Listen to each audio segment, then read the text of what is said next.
Welcome to Live with Elder Kabir, where we are reminded to be faithful in the little. I am the voice behind the scenes, Deacon David. Today we have a great stream and show for you guys today. Hopefully you stay all the way to the end and enjoy this broadcast.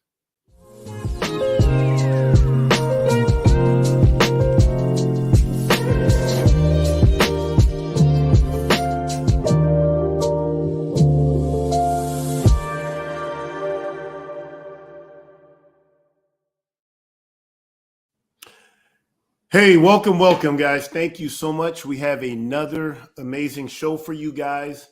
A lot has been put into this, and just want to just say thank you guys for being here with me. And also, I just want to give all praise to the Most High Yah for just everything He's done for me. Thank you for this. I'm thankful for Straightway Truth Ministry, our pastor, Pastor Charles Dow Jr., and for all the saints out there. So. We're going to go into this stuff. It's truly an honor to be an elder of an amazing ministry.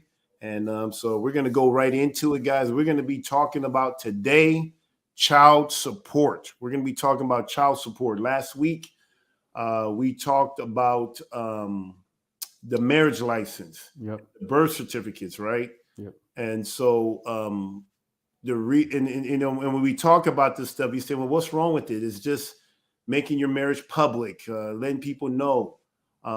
So we're going to show you exactly what happens when you sign up and agree to have a marriage license from the state, what you're agreeing to. And many people don't know what they're agreeing to. If they could really read the fine print, which they don't show you, you will run from getting a marriage license. You will run from getting your children registered with the state via birth certificate. And so we're going to try to take this information, and it's very complicated, but we're going to try to make it real simple. And it's like I feel like I'm an attorney, or I don't want to use the word attorney, but a lawyer, but read through all the fine prints and just try to show you guys the highlights, the danger, the things that they don't want you to know. And so today is going to be very informative. We're still going to bring the word back into it. It's still relational. And this marriage license and the birth certificate literally undermines the covenant relationship between a man and his woman.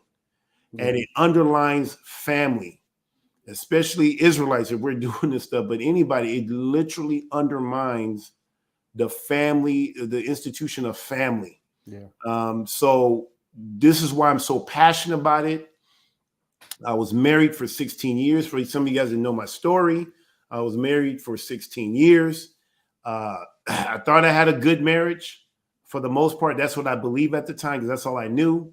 I had 8 wonderful looking children who were well behaved.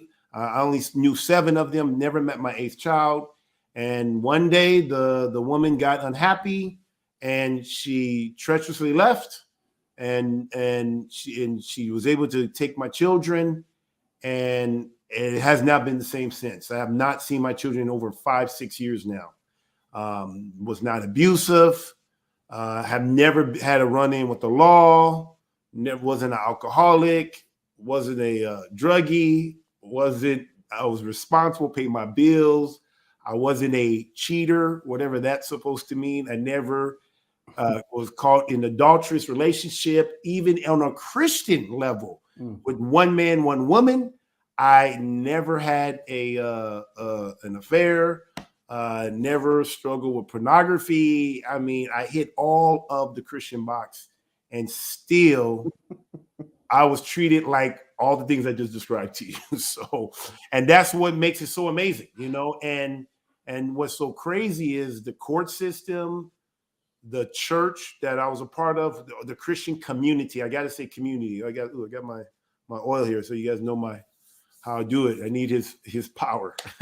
But the community, the fans, the whole community of Wisconsin literally went from loving me to hating me off of lies of one person. So, yeah. But hey, Elder, real quick before you move on. Yep. How far is your microphone from you? Can you hear me? I can bring it closer. Just a little bit closer, yeah. How about that? That's good. That's Is good. that good? So, can everybody hear me? We should do a sound Yeah. check here. No, We got I some. can hear you. I just heard you. You were getting a little echoey at one point from my ears. So So anyway, so guys, and so this is where it's coming from. Obviously, I just don't want to see people going through stuff, because it really does. If a man is really trying to rule his house well, the marriage license and the birth certificate undermines it. And now I want to show you the inner workings of what they use. So when you sign the marriage license, just assume you if you have a marriage license, even if you don't have a marriage license, if you have a birth certificate, this still applies to you. I've seen people who were not married, legal marriage, but they had a birth certificate and they agreed to be the legal father, yep. or the mothers are automatically legal, so it doesn't matter. But the father is the one that has a choice. And so if you are with a woman and she has your baby, and you go in and want to be the legal father, meaning you want to be put on the birth certificate because you believe there's a benefit to being the legal father, you are literally it's playing Russian roulette big time, because now you just put yourself right underneath the government clause that, and it's going to set you up. I mean, it's going to set you up for a very long time. So let's go into it. There's a thing called well, here's the question. The first question: what is Title 4D? Title 4D, and when did it start? All right, I'm gonna have to use my notes here because, guys, like I said, this is very. We try to simplify this, and I hope this is going to be edifying for the people who are hearing. It says in 1935, the government created a program as a result of the Social Security Act, a keyword act. Remember, I told you guys the law of the sea. If you check that last week's live stream, I talked about the act being the law of the sea and not law of the land. So this is very commercial. But anyway, the result of the Social Security Act, called the Aid to Families with Dependent Children, AFDC. It was formed to service the needs of low income or no income families. Particularly focus was placed on children who had lost a parent to death or abandonment. So when you had Title 4D, it really, I mean, I guess it was formed out of the need to take care of the widows, right? Take care of the widows and their children, to take care of those fathers who abandoned them. Now, you would think that there was a lot of widows using this program, or a lot of fathers abandoning their children. And I'm going to tell you guys, you're going to be very shocked to find out that this program was rarely used for what it was intended to be used for. You have a man named President Ronald Reagan. In 1969, he was a governor, actually. He was governor of California, and he signed into law. California was the first state. He was a Republican. Me used to be a Republican. I'm no longer. I don't participate in all that stuff. But him being a staunch Republican, he's the first one to bring no fault divorce into America. So if you want to know the guy that did it, it was Ronald Reagan, Governor Ronald Reagan, who eventually became the president of the United States of America. And what no fault divorce means is that literally you can divorce for any reason. Back in the days, it had to be for adultery, infidelity, abuse. I mean, it had to. I mean, you had to give a reason. You could not divorce without a cause. You had to have a reason for you to. So it was very hard pre 1969. It was very hard to get a divorce, and that's why the divorce rate was so low pre 1969. So when he signed this into law, it became very easy to divorce. So here you have a thing here where divorce per 1,000. Yeah, divorce rate in the 1956 was very low. And when Ronald Reagan signed this into law in California, other states start picking it up and start adapting it to their state constitution or legislation or whatever, however they make that into law. And so it made it very easy for women and men to get a divorce.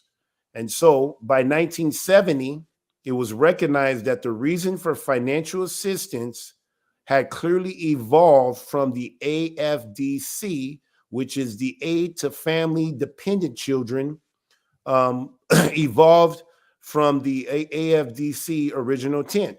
The majority of the needed aid increased because couples were divorcing.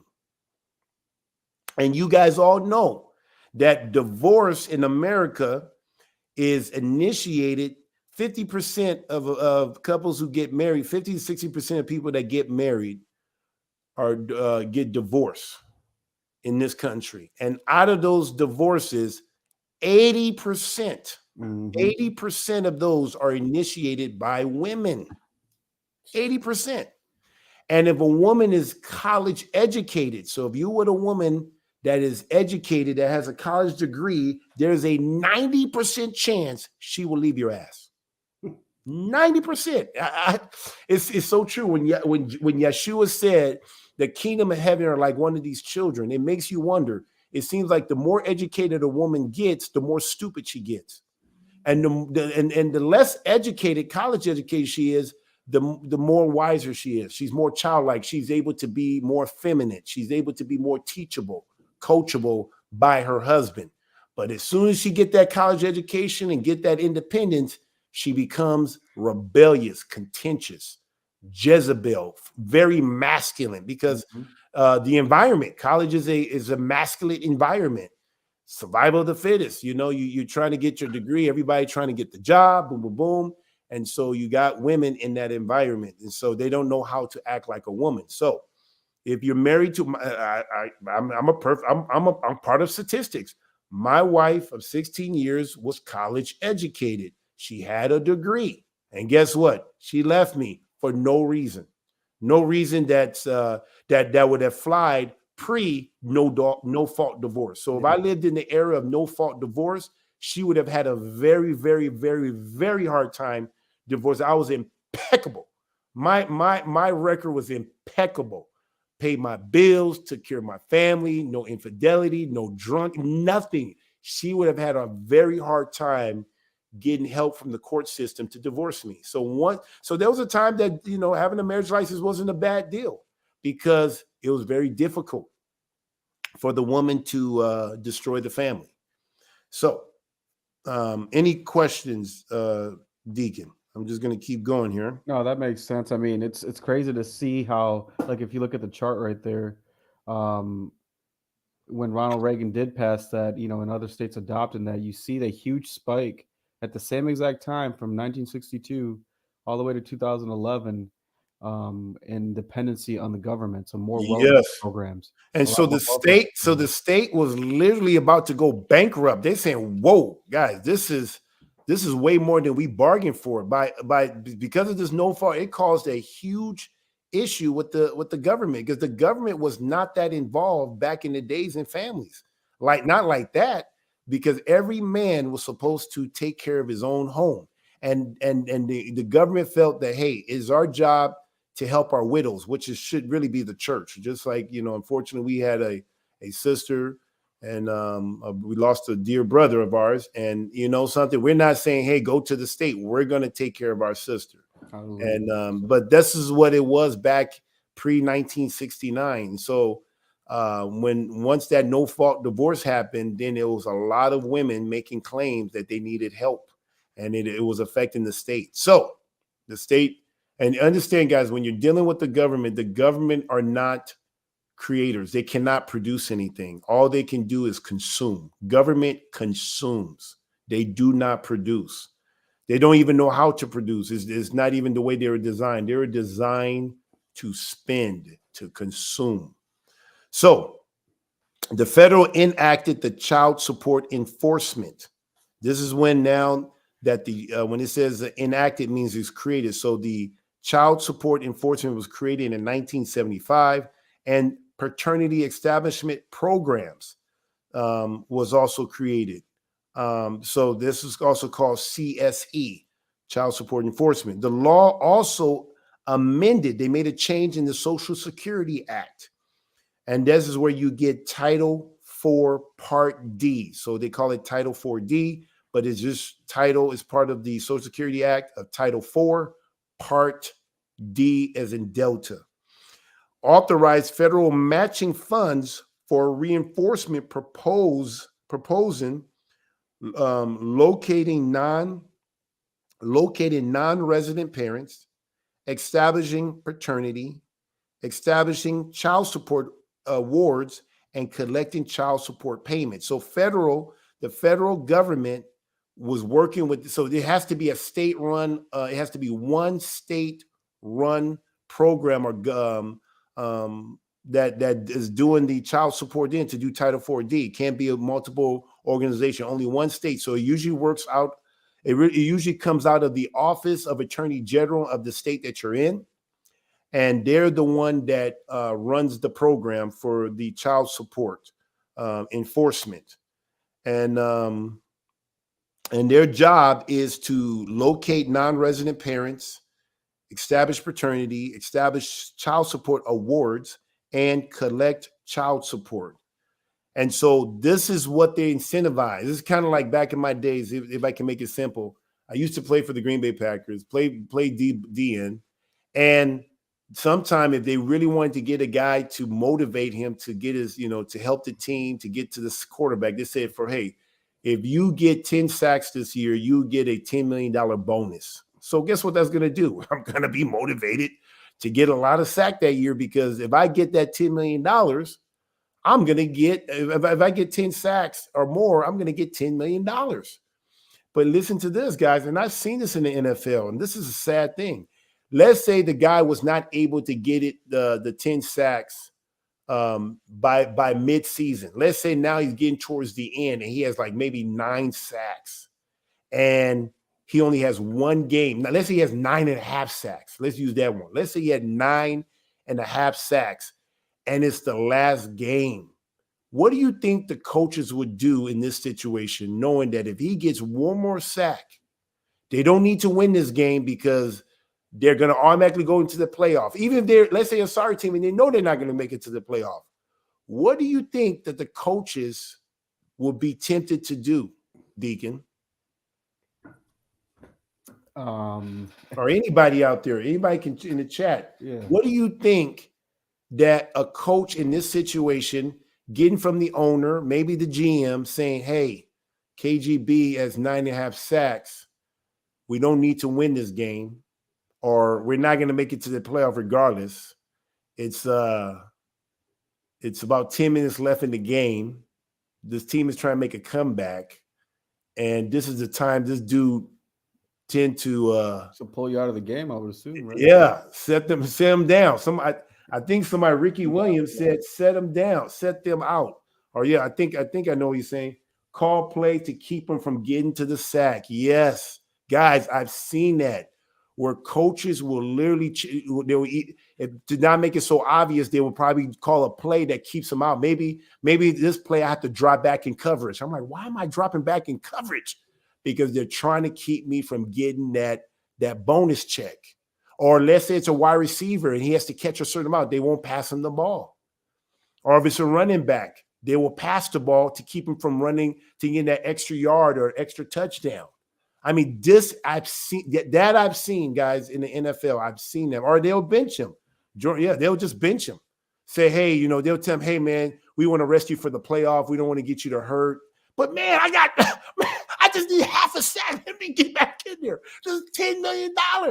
Bro, the organization not going to pay. So you better if you get a bonus, you better make that sack halfway before the season is ended. Because if you get close to the season ending, I promise you're not going to see that $10 million, because they're going to be incentivized to say, we got what we needed this year. We don't need to get them to get that $10 million. They don't care to give you that money. And then, so same thing here with the thing. The federal government is making matches and saying, if you guys have programs to locate non-residents or establishing paternity or establishing child support awards, all the court system, all of the people that is involved in making this thing happen, they will match it 2 for every $3. That means it only costs the state $1 Whatever it cost them, it really only cost them $1. So for every $2 they spend, for every $3 they spend, they get $2 back from the federal government. So they'll spend a lot of money just on bullshit, just whatever it takes. So they're very highly motivated to spend money. So just Would I be correct in thinking like, so where the part where it says locating non-resident parents and establishing paternity, maybe that's like the lawyers, right? Because they have to establish that in the court that this is no, this is the police. This is the okay. So this would be more. this is more like law enforcement. So a non-resident is a person that don't have a home. So you know, I'm gonna leave it at this, but it's just a person that just doesn't have a resident. They don't have they don't own a home. They're not renting, yeah. huh? A mailing address. Yeah, they don't have a mailing address. They're going from house to house, but they don't, or they living in their car. I mean, pretty much a homeless person would be considered a non-resident parent, or they just don't live in the state. So that's a non-resident. So whatever it takes to get to find that non-resident, either he's in the state, but they can't find him as easy on paper. So maybe he's out of state. And so so whatever it takes to find that, what they call these people, not bounty hunters, what they call these people, bond people, whatever it takes to find these people, they get reimbursed Child protective $2. services. They get. So if it costs them $300 to locate one parent, one non-resident parent, the federal government will give them back $200. I see. I think I did my math right. So or establishing paternity, meaning they take a test, you know, whatever doctors or whoever they work with to get these tests and the results and all that stuff, they pay for that. Establishing the courts. This is where the judges come in, the courthouse, all the stuff. Establishing child support, trying to figure out what this person gets paid, what the money is, and then coming up with that, and then actually collecting the support payment. And how does the government prove that they are collecting child support? That's why if anybody has ever gone through a divorce, and if you ever wondered in the beginning when you were giving money to your ex-wife or your soon-to-be ex-wife, all of a sudden they say, okay, stop paying her directly or to her account. We need you to start paying it to the state. And they give you a little coupon like you have a mortgage statement, and you pay it in with your little, you have a little account number and everything going to all the stuff. The reason why is because they need the money to go through the state, and then the state will give her the money that you gave her. But now they have a record showing that they collected it. That's why it's, you know, child support collections, right? And so once it goes through there, now they can take that to the federal government, and now they're being reimbursed for that as well. So that's why it's so important that it has to, it's not, they'll tell you that they have to do it to ensure that everything is up and up. No, they just doing it because they get paid. So they get paid a lot. And we're going to show you this today. So let me keep reading here. So anyway, so by 1970, it was recognized that the reason for financial assistance had clearly evolved from the AFDC original intent. The majority of the needed aid increase because of couples were divorcing. The feds enacted, like I said, the CSE, Paternity Establishment Program in 1975, and then the law was amended the Social Security Act of Title IV, Part D, authorizing federal matching funds for reinforcement, proposed locating non-resident parents, establishing paternity, establishing child support awards, everything I just said, and collecting child support payments. All right. So now we get to the OSE. This is the Office of Child Support Enforcement. That's what that means. Was established with the federal government enacting the CSE of 1975. So they had to create an office because you have to have somebody to administrate all this stuff. And this is coming out of the Office of Attorney General, but there is an Office of Child Support Enforcement. Then you have the TANF, which is called Temporary Assistance for Needy Families. The TANF is a matching block grant program.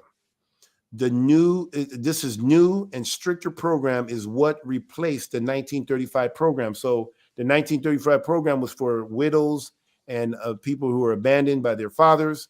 And then after that, now is being converted now to handle divorces. So in 1966, or 1996, Congress passed a law by something that was signed by President Bill Clinton, and he signed the Personal Responsibility and Work Opportunity Act. And if you look at the act, guys, act again, 42, the United States Code, right? This is a United States Code 666. Guys, I cannot make this thing up. I don't think that's a coincidence. That is not, guys. This is, if you go in with all their stuff, you go to chapter 42 of the United States Code, Commercial Code, or UCC, but United States Code 666. This has to do with this whole child support Title 4D, which requires the states to adopt a uniform, what's that mean? A uniform interstate family support act, or face loss of federal funding. So people are highly motivated, because if you don't do it, you're going to lose your funding. So that is why they really need a lot of people getting married. They need a lot of people getting birth certificate, because these are the arms that they need to be able to extort money from that individual man, or whoever the breadwinner is, but it's predominantly going to be a man. So that's why if you get married, if you have a baby in the hospital are highly incentivized to make sure. That's why if you ever got a birth certificate, had a baby in the hospital, you see those nurses, they're on you like fly on shit, and they usually want to catch you when you're in your emotions. You just had the baby. They see the father leaving, and they usually like to do this when the father is leaving.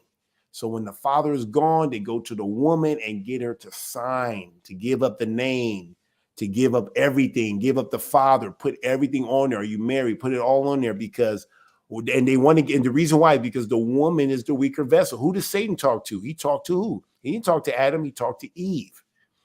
And so that's why it's important for women to be in their role. But if women are wicked, they don't care if their husband, they're gonna do it anyway, because they're gonna empower the woman that, hey, you have a legal right or whatever to do this stuff. So a lot of women are the informants. Now, you may have somebody like me who's a proud Christian and want to do the right thing and think this is an opportunity, this is a moment, and I may be the informant, and not knowing what I'm walking into because of what the church has instilled in me and just growing up in this wicked ass country. So I did it.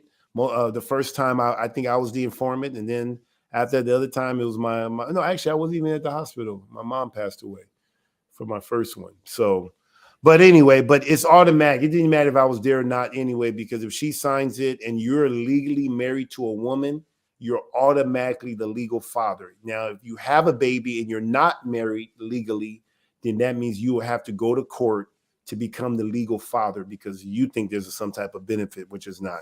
But you become the legal father, and now they can bring you into Title 4D playground. So anyway, the Title 4D has created.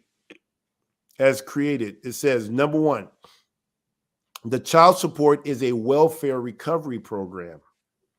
2, states like Wisconsin has okay, is this old or new? Did we not take that out? I might have not taken it out there, but if you look on the slide there, Elder, that's the right information. Okay, let me go with this one, because we didn't want to go with that. But anyway, so guys, child support welfare recovery program. So that's what Title 4D is. It's a welfare program. So all the welfare is all about Title 4D. State like Texas. Now we use Texas because Texas is a very large state.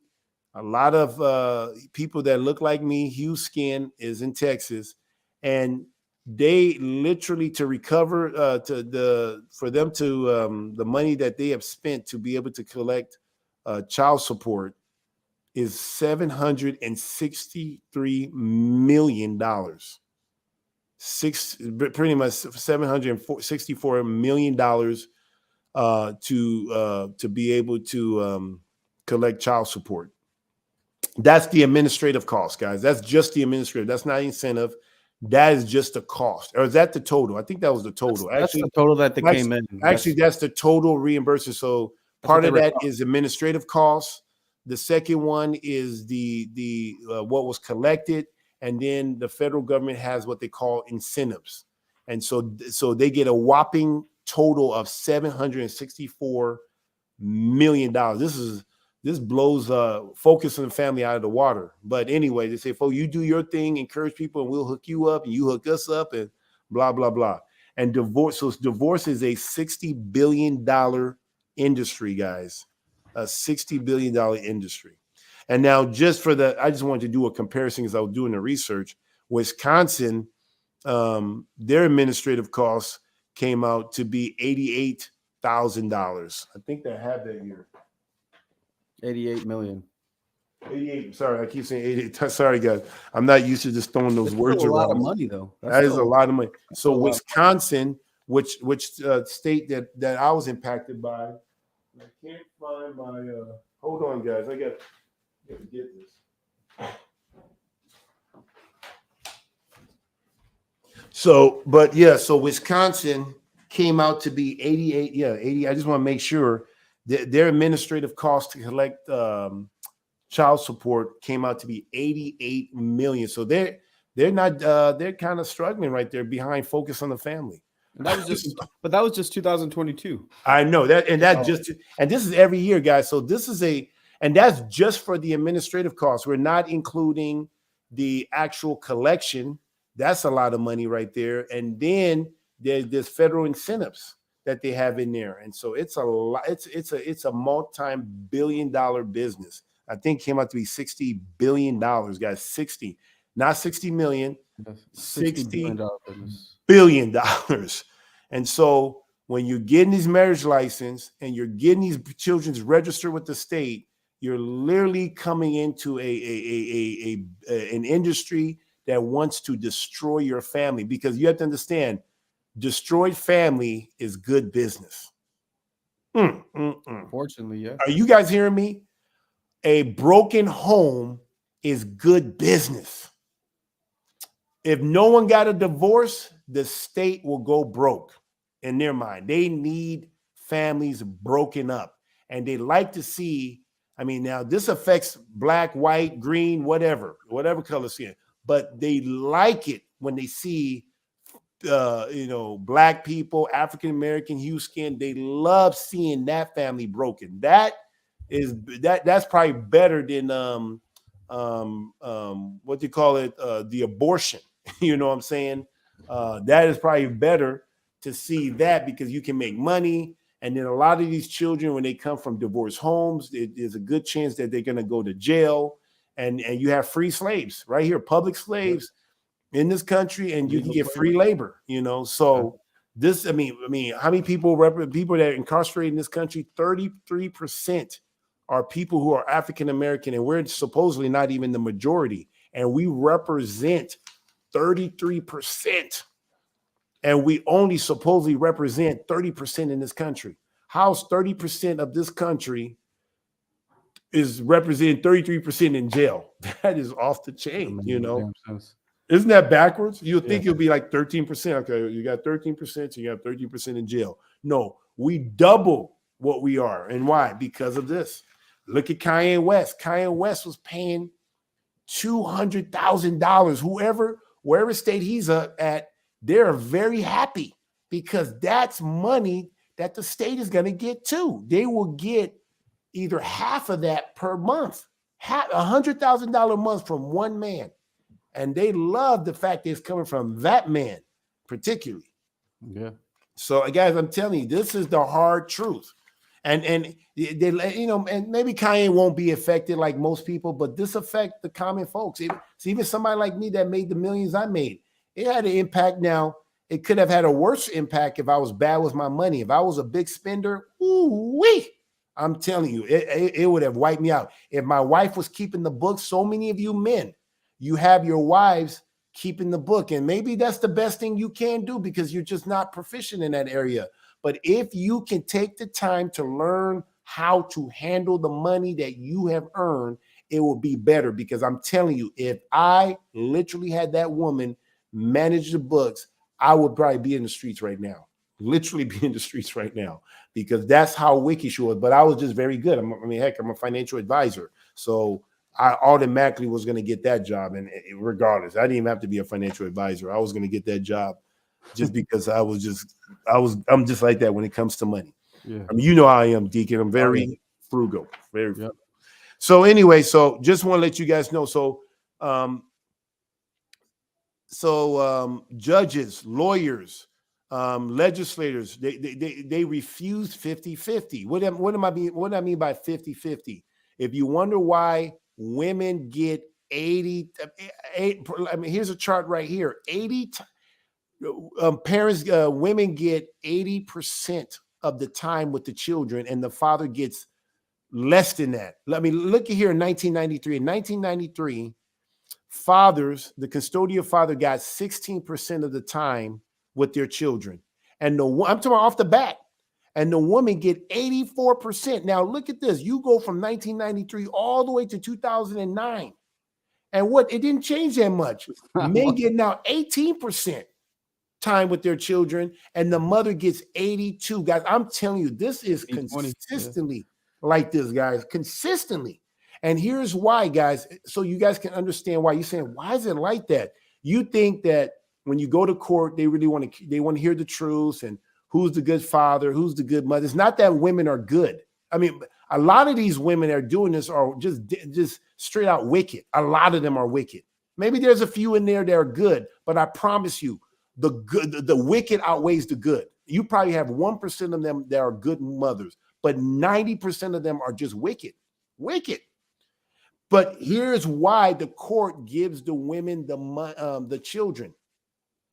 If you want to maximize the kind of money that the state can get, it's very important for the state to make sure they give the children to the custodial parent and not to the non-custodian person. What do I mean? So usually mothers are not the breadwinners, so they give them all to the mother, give her most of the time, and give the father a little time. Because if it was 50-50, listen to this, guys, if it was 50-50, that means the state can't make as much money with that, because you'll probably have little in child support if they share custody 50-50. That's why your legislators will not support 50-50, because it does not benefit the interests of the state. They don't care about the children, what's in the best.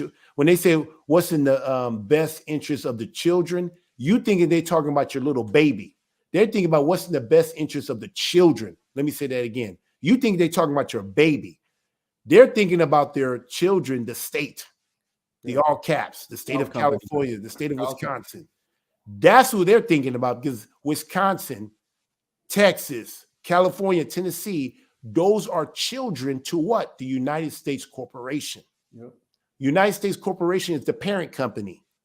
The state that we are all in, and I say in, not on, in, are child company to the United States. Yeah. I hope you guys are hearing what I'm saying. I'm trying to, guys. We're not parents. We don't pay rent. Yeah, we don't pay rent. The parent company is the United States Corporation, and that's what they treat us as, parents and child. So that this is not motivated by the children, your baby, your seeds, your sons, your daughter.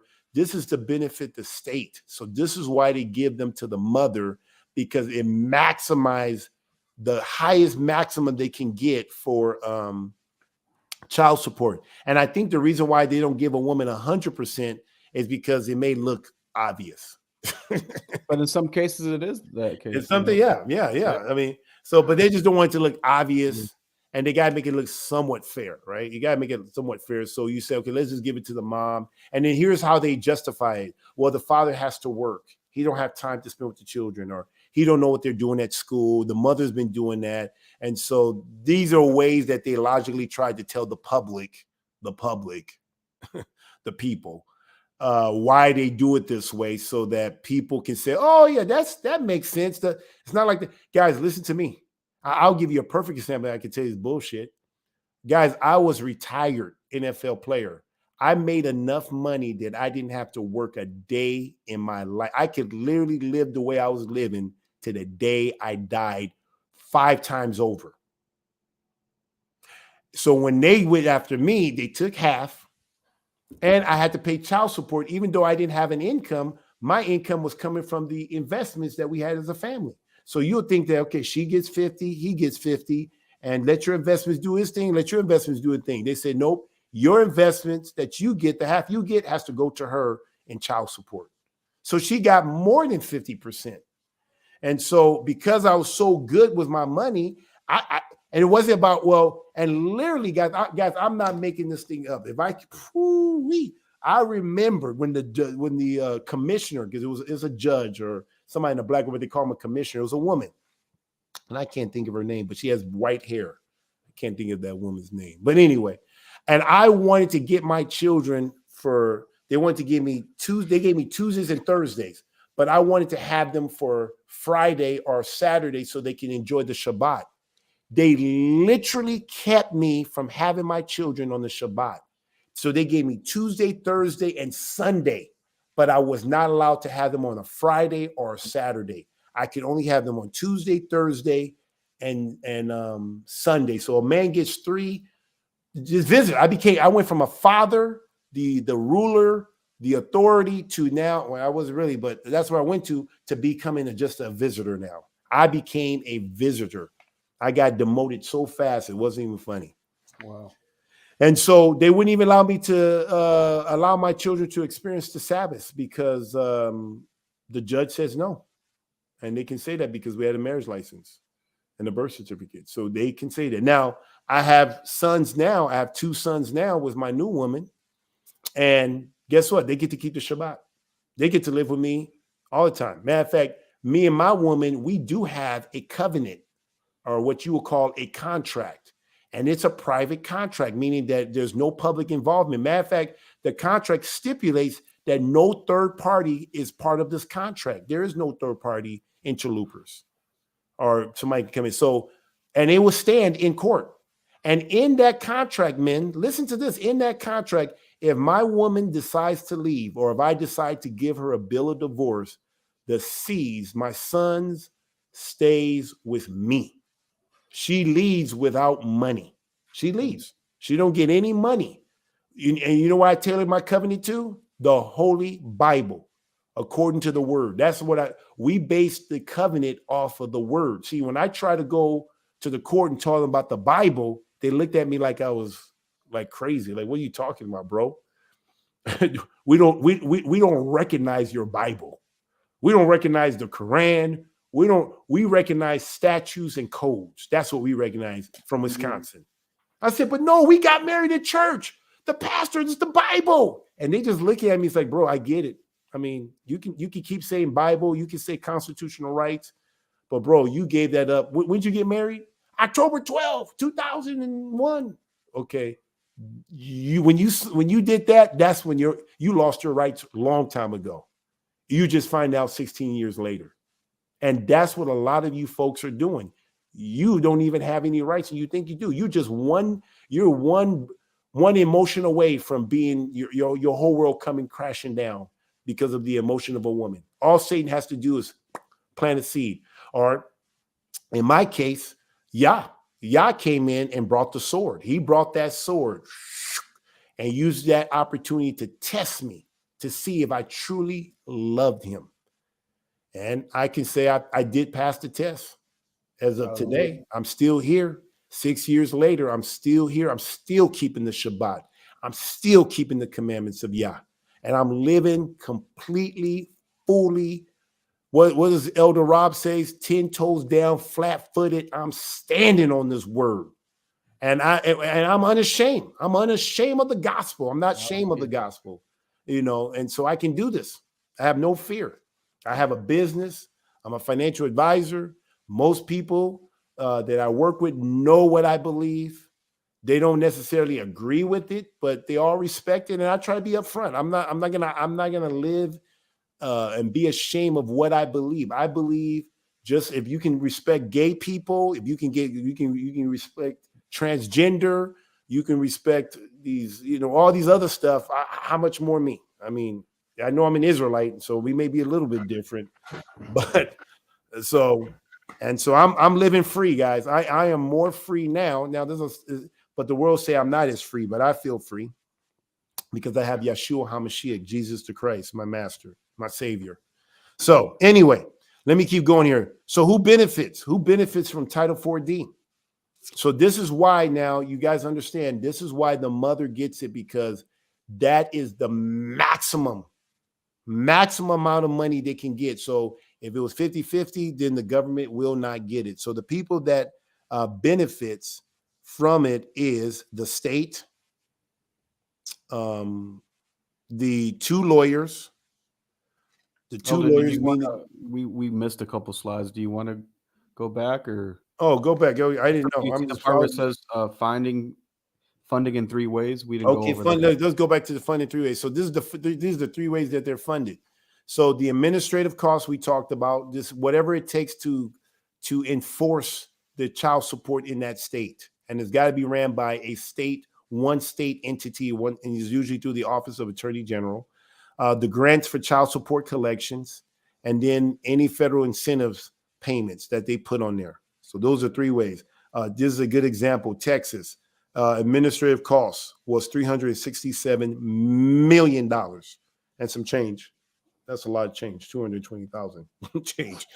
And then you have the grants that they collected. This is how much they collected in what you call it, in child support. $324 million. Dang. 324 million.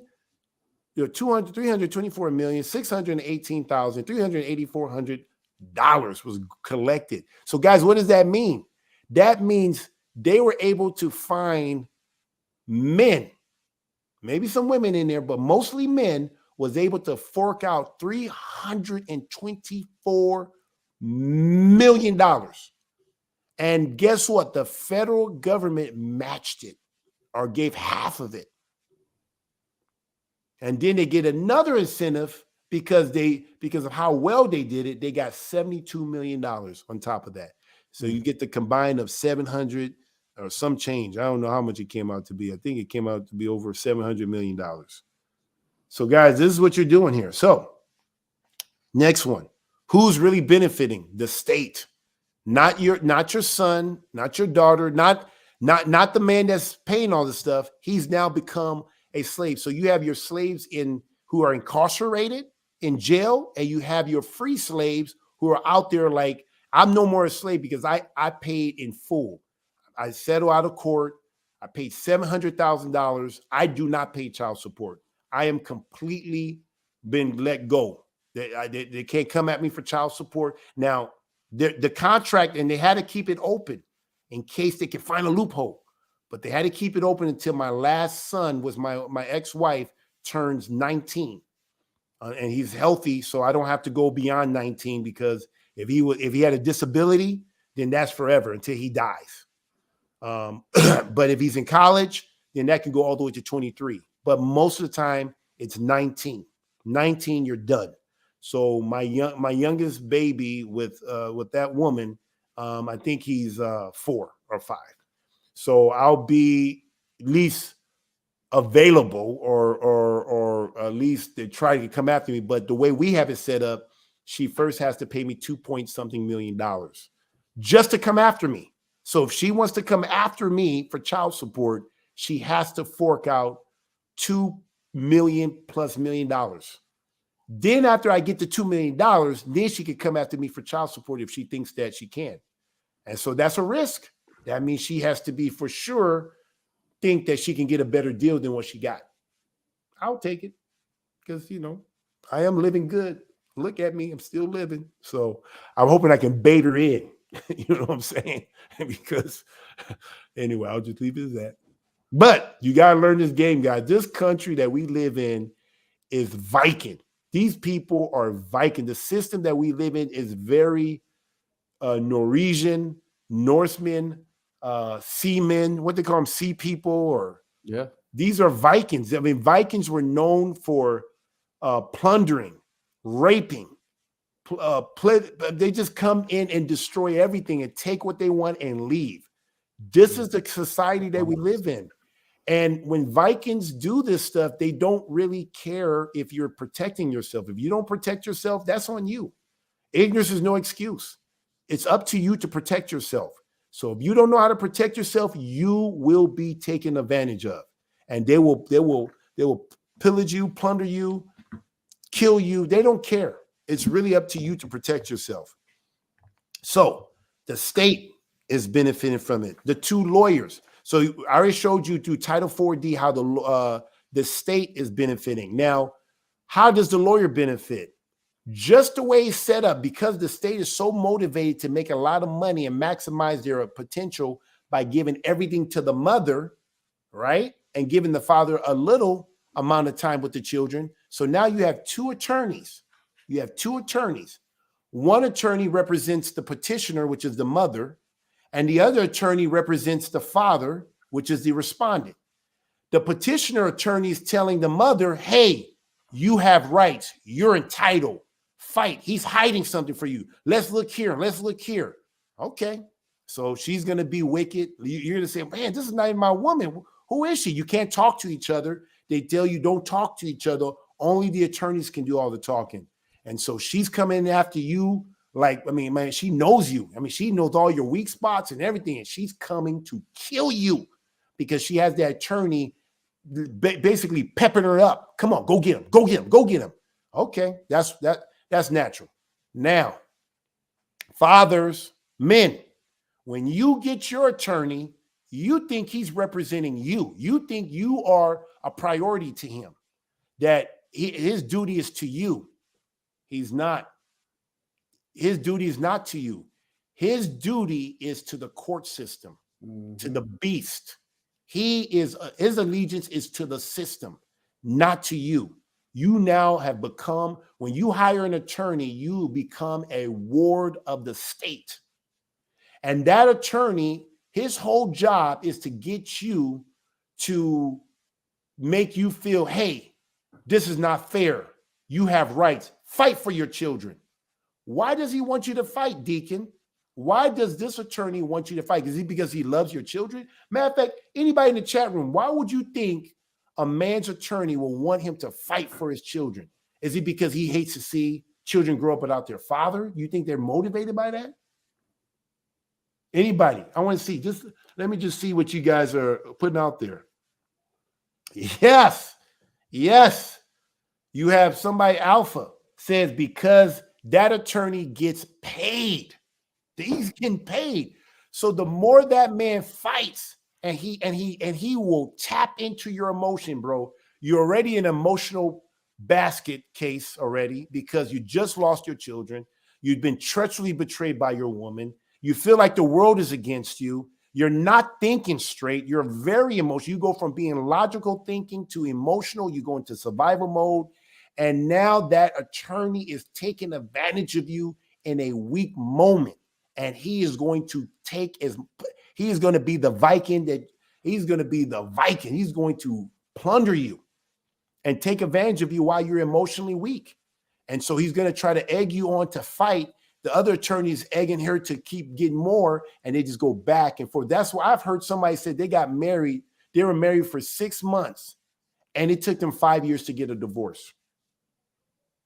How do you explain that? Literally took 5 years to get divorced from a woman that you were with for only 6 months. Why? Because those attorneys was doing a very good job playing to the emotion man, getting them to fight back and forth, back and forth, back and forth. And so when they're fighting like that, that's how the attorneys get paid. So it's set up beautifully. I mean, the state sets it up. It's like, hey guys, this is a easy shot right here for you guys. You guys can can you imagine a 50-50? Maybe they won't make as much money. There's nothing to fight for. So the 80 to 20% ratio of time puts the attorney in a beautiful position to start fighting. Let the games begin. It's like Hunger's Games, and so that's how they get paid. All right. So I hope I broke that down to you guys. I hope you guys understand the logic behind this. Is what you sign up for. I'm going to keep on saying, when you get a marriage license, when you register your baby and get a birth certificate. So if you're going to have your baby at the hospital, just understand you don't have to sign anything, but they sure gonna make you feel you gotta sign. If you don't sign, ooh, you're gonna be in big trouble. You gotta sign. And they usually like to do it when the man leaves the hospital. When he leaves the hospital, they are on your wife like I'm talking about like fly on shit. Like they are on. It's like somebody looking. It's like I think they press a button. They said, "Bye, Mr. So and So. Bye. Have a good day. We'll take care of you and your wife." As it boom, guys, hurry up! Boom, and rush in there. Get the order. Hey man, we need to sign this. And they start throwing stuff on her, and she's on the motion, and they put and she signs her whole freaking life away. Now, from her point of view, it benefits her. It doesn't really benefit the man. So she could just say, "I'm glad he left. Thank you guys. Hook me up. Tell me where I need to sign." Boom, boom, boom. But if you're a good woman, you need to listen to your husband and don't sign anything. You push everything to your husband, to your master, if you want to be a good woman. But there's a lot of wicked women out there. But I'm just telling you, man, that's what's happening when you leave the hospital. And I know because I've had 8 babies. 7 of them I've experienced, but I had 8 babies in the hospital.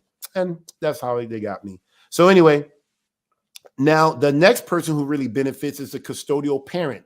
This is the one that gets the most time, which is usually the mother. Not all the time, but 80% of the time, 90% of the time, they give it to the mother. The mother is the one that gets the time. And lastly, the judge. Yes, the judge, the man in the black robe, the woman in the black robe, they get paid. You saying, wait, how do they get paid by all this stuff? Because all that money that they collect, all the awards, guess what? It goes to the state. So you see right here, if you can look at this chart, the judge gets paid by the state. So when they pillage, plunder this NCP, the non-custodial parent here on the chart, make that bigger than me. So when they plunder this non-custodial parent, he has to give the money through the state. The state matches it. It goes back to the custodial mother, the CP, and the parent. And then guess what? That same state pays the judge. And whatever they use to pay that judge, remember, whatever the payment of that judge is, they get reimbursed for that $2 for every $3 they spend. So whatever $3 they give to that judge, $2 is going to come back from the Fed too. And the attorneys, they get money just by fighting each other, getting the 2 parents to fight each other. So the 2 people that's not benefiting from this stuff is the non-custodial parent, which is the father, and then the children or the seed. Children is a legal term, but for the case of keeping it simple, the children. So those are the 2 people that are hurt the most in the thing. I always say the children are probably hurt the most, and then the father, because children are growing up without their father. They've been completely disconnected, parental alienation. So that's how the system is working. So when you get a marriage license and you continue to register your baby, you're going to be impacted by this wicked ass system, the beast. And a lot of churches are the one that's feeding the beast. A lot of religious institutions. Matter of fact, before I got on this show here today, I called my local county clerk. I called the county clerk and I asked him. I said, "Hey, with all the marriage licenses that come through, where is it coming from? Does it come from Justice of the Peace, an ordained minister, or through the church? I mean, or through some religious organization?" They said, "We don't have any statistics to show that. But we only know when they actually come in to actually file the paperwork. We know if it's by the pastor, through the pastor, or through some type of ordained minister or some type of judicial. That's how we know." So he wasn't able to tell me statistic. I said, "Well, let me ask you." I said, "How long you worked there?" He said, 2 years. I said, "Okay, 2 years." So in the 2 years in the last 2 years that you were been at the clerk of office, he wasn't a clerk. He was just a guy. He was being helpful. He says 50% of all applicants that come in to register marriage, he said 50% of it comes from a religious institution. And in Wisconsin or in Green Bay, it's going to be from a Christian church. It could be a mosque, which is small, but it comes from a religious institution. He said 25% it comes from an ordained minister. Now, what I heard about this one is, I think something called Universal Life Church. Anybody, I'm ordained through Straightway, so that'll be a religious institution. But like if I'm just a guy and I worship frogs, or if I'm gay, or I don't want to go through the church, but I want to be able to marry people that think like me. You know, we love frogs and we worship frogs. I don't know. I'm just giving you guys an example here. I can become an ordained minister through this thing called the Universal Life Church. And they will ordain you within. You just type in your name, put in some stuff, boom, you got your ordination. And now you have the power to marry people, and then they can take it to the state and register their marriage. And then you have justice of the peace. Justice of the peace is a judge. It could be a politician. Anybody that's given an oath, they can marry you as well. So he said 25% come from justice of the peace. Another 25 comes from the ordained outside the religious institution. And then you got your religious 50%. So that's what I got. I thought that was interesting. I was just curious. So, but the church is feeding the beast system, guys. That's who's feeding the beast system. Now, I went in and said who's really benefiting and who's not benefiting. The person who's not benefiting, like I said, is the son or the daughter, and obviously the non-custodial parent. These are the two that's not benefiting from all of this stuff. So the only people that's benefiting is the mother, the two lawyers, and the judge and the state. They're the one that's benefiting from this divorce. So when they say we got to do what's in the best interest of the child, they're not talking about the child, but they are talking about the child. They're not talking about the sons and daughters. They're talking about the state, which they represent. In this case, Wisconsin. About the child company. The child company, the state of, all caps. Yep. So, guys, I hope this is helping. So anyway, so that's it. I think we are ready for our reaction time. Hey, can I say something? Yeah, go ahead. Hey, before we go, guys, if you guys are enjoying this stuff, please hit your like button. And while you hit that like, give me a 7. If you got 8, give me an 8. If you guys are enjoying these things, guys, I really want to go into it just to show people why, because I think a lot of people just don't know what they're signing in for. But if you guys are enjoying this stuff, please give me an 8. And Elder did his. Elder really simplified this because they make it confusing on purpose. I mean, I don't know how many questions I asked you, Elder, before we even start. I'm trying to understand it. You know what I'm saying?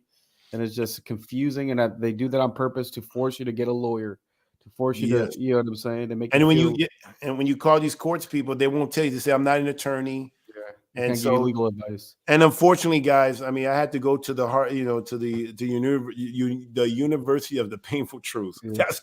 I mean, if you have never been divorced, praise Yah. But I'm telling you, you will learn a lot. And to be honest with you guys, I could have actually got divorced and still not learn all of the stuff. I would have probably learned a little bit of it, but I'm the kind of guy that if I lose something, or if I made a big boo-boo or just really messed up big time, I am the kind of guy that will go back, will go watch film, see what I did wrong. How did I get wrong? How did I get into the situation? Because I don't want to repeat this. And so because of that drive that I have in me to learn from my mistake, you guys that are listening to me and you guys share this with other people, you guys get to benefit from my work, my hard study. But it is way more complicated than what I'm sharing with you guys. But this is probably the Title 4D. It's very dangerous.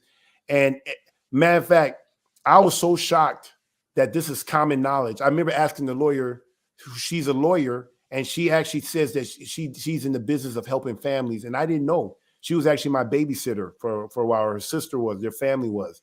And she said, I help families. That's how she introduced it. But she didn't tell me she was a divorce lawyer or a family lawyer. She didn't tell me that. And then I found out, I said, oh, that's what you do. But I'm telling you, anybody that's in family court are wicked people. I'm sorry. Anybody that does this type of stuff they're going to hell. I'm sorry, unless they repent. I'm sorry. This is off the chain. This is off the chain to do this type of stuff. And then, so that's how they make money. They make money by good business for them is seeing broken up homes. Yeah. If families are not being broken up, they're not in the business to put families together. If families are being put back together, they lose money. That's you have to understand it. So when they go home with their family, they're praying, says, God, please find me another family to break up. That's what they got to be praying for, because they don't make money if families are sticking together. They make money when families are broken apart, and you can take as much money out of that man's pocket. And then when you got a big, high-profile guy like myself or Kanye West, who's bigger than me, bro, that's like payday. I mean, you can retire off of that case. Hallelujah. I mean, they literally tell you to show all your money and everything. They have to give you a financial statement, and they sit there and say, okay, this is how much we can steal. They literally get to divvy out your property right before, and the court will order you to submit that. Now, even if you don't have to submit it, but who you think is going to submit it for them? Your wife, the one that's coming after you. She's going to spill the beans. Oh, he got this and that, and he got money stashed over here. He got money here and there, and that's how they find out. Or your financial advisor. You know, a lot of these financial advisors, in which I am, they'll tell on you. I tell you, if you hire me, I'm just telling you. I'm just gonna leave it as that. But anyway, I'm gonna advise you right. I got to do what's right. That's what I'm gonna do, and I'm gonna speak double speech on that one too. I'm gonna incriminate myself. But anyway, I'm just telling you guys, be careful. But the best thing you can do is don't get a marriage license. Don't register your baby. Have your baby at home. You guys, let me tell you a technique here. People get concerned. Well, what if there's a complication? Guys, I had my son with Bree, and he was 30 weeks. What was he? 30 weeks? Yeah, he was 30 weeks when he was born. And he was at the house, and he was having problem breathing. So he was premature. He was 2 months premature, and 10 weeks premature. And he had a hard time breathing. Guess what we did? We picked up the phone, called 911. We had the who was the lady? Who's the one that helps you to have the baby? The doula? The doula, but she wasn't called a doula. A midwife. A midwife. She was trying to have the baby. She's doing CPR. The guy came in. They brought their little stuff in there. They were having a hard time getting him to breathe. They put him on the ambulance, took him to the hospital. They did what they needed. They took him to NICU. Boom, he was breathing. And guess what? Now he's running around here, talking. He's normal and everything. But guess what? Because he was born at home, they couldn't use the same technique that they use with most people to get the birth certificate on him. And another thing, too, is they were trying to get Bree to come to the hospital, too. They really was animate about that. And she says, I told her, you stay home. I'll take it from here. And because I have an obedient woman, she stayed at home. And they really tried to separate us. And because I had to go to the hospital. But thank God Pastor Dow was here, actually. And he called me, let me know what was going on. And she just said, she had to sign saying that I want to stay here. Because if something happened to her or whatever, she said, I will stay here. So she stayed back. So they really couldn't trap her and get information from her. So they had a very difficult time with me. So you pray that you don't have any emergency, but 911 is right around the corner. But I'm just saying it's better to have your baby at home. It's natural. It's very natural. And then I had my second one, and I was all by myself. I sat there. I saw it come out. My wife, my woman was at the time, was just trying to lay around, saying, no, I need you to get up. Let's push. And she was in the doggy style, head lifted up, and that baby just came out. It was the most easiest delivery I've ever seen, And so I said, man, why did I not do this before? It's so much more comfortable. My second baby has not seen a doctor, and he's 1 year old now. I think he's a little bit over. He has not seen a doctor, and he will not see a doctor until he has to. And I hope he doesn't, because we pray for healthy babies. So anyway, so I just want to let you know it can be done, guys. It can be done. So anyway, so next one. Reaction. Yes. Sorry.